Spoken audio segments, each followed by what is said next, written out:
Universal income is not a new idea, and it's always been a horrible idea. It is now being tested in many cities across our great nation, and I'm telling you, it is a horrible idea that will be received as a brilliant idea.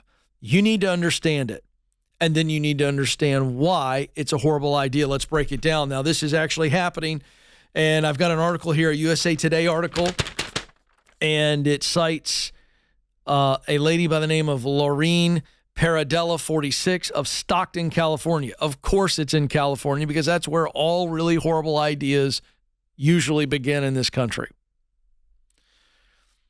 This idea, again, not new at all. I mean, it's hundreds and hundreds of years old. Thomas Paine floated the idea. Martin Luther King Jr. floated the idea famously. Not a new idea.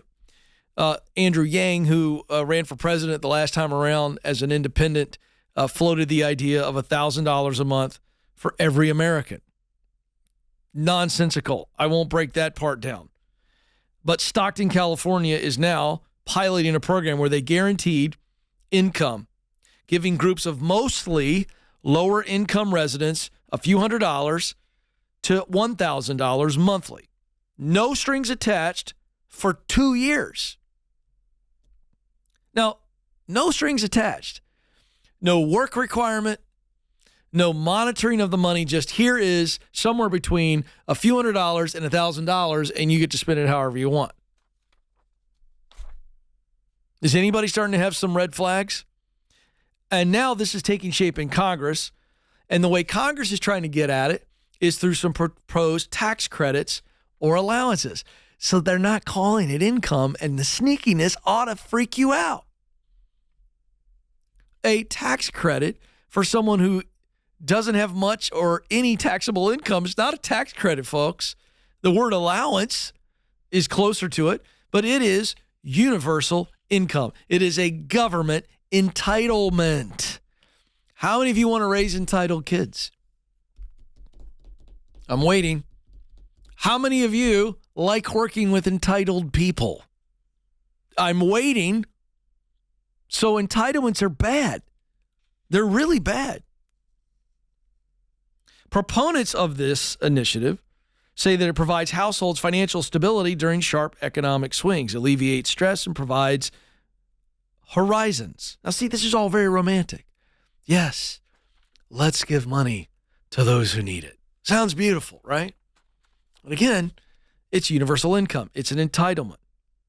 And by the way, entitlements are sick for the human spirit because it creates unhealthy expectations. Now, again, as I said, there's no scrutiny. You've had many welfare programs that at least have some type of work requirement. But again, where those programs go wrong and welfare goes wrong is it keeps people in that government entitlement. It rewards them staying where they are, staying the same, just on a barely subsistent level. That's not dignifying to people. Guaranteed income supporters have long said that this fills the gap for people who don't qualify for public assistance because they earn too much. Whoa, slow down. What? Hit the brakes for a second. We need to give universal income to people who make too much to get public assistance? So let me say that in a different way. This is mind-boggling right now. I may pull my hair out.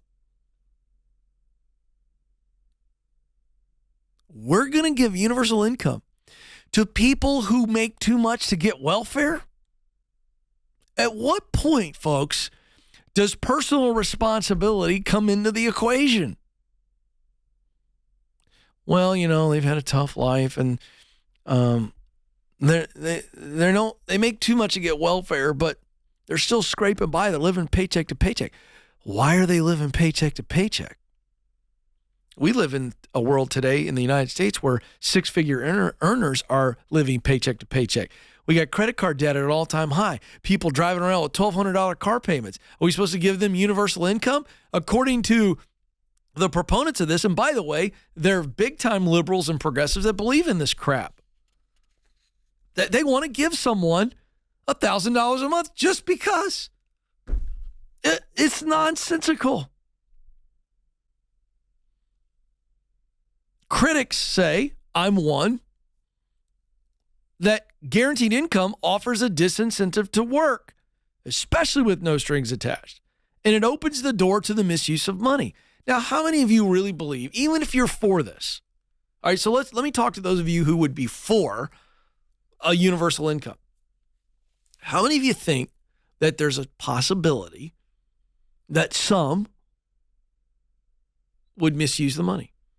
Spend it on TVs, spend it on video games, spend it on drugs, alcohol, sex, a car they don't need. How many of you? I mean, be honest with yourself, intellectually honest right now. So if some would abuse it, that's too much. If a few would abuse it, that's too much. Let me tell you something. Here's what I know. When the government gave a bunch of money away during the pandemic, people didn't pay off their student loans. They bought houses, no money down.